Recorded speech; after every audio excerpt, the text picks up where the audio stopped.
Believe it or not, I'm talking on air with William Katt. Pleasure to meet you. Nice to meet you too. Did you ever imagine in your wildest dreams that 30 plus years after Greatest American Hero, you'd be sitting here reminiscing with fans, signing merchandise? I never thought that a series that was as short-lived as that would have the legs that it has. And I don't know. I think obviously that the song, Believe It or Not, the great song by Mike Post, has number 2 on the charts. Has propelled it to have the legs that it has, you know? What a great ensemble. Connie Selica, Robert Culp. What was it like working with that cast? You know, it was lightning in a bottle. You know, the chemistry between the three of us was really kind of unique. That's what every producer hopes to get, is that chemistry that you can bring to the screen.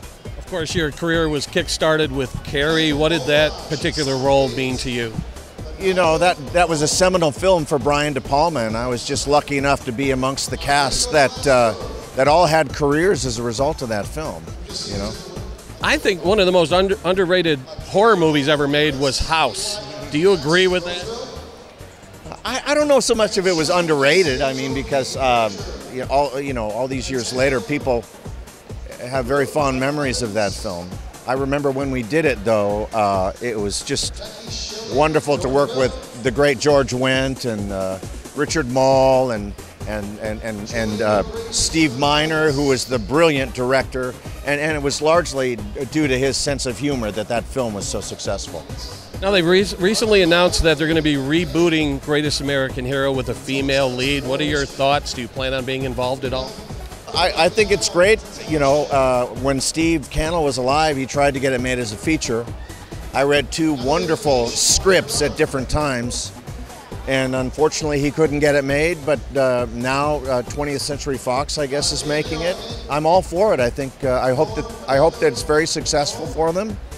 I haven't been asked to be a part of it, but that's all right, because you know, the young millennials, they want to have their own thing going on, and I understand that. Maybe they'll ask me and pay homage to it, to the earlier incarnation next year, if the show is successful and runs. Maybe they'll have me on.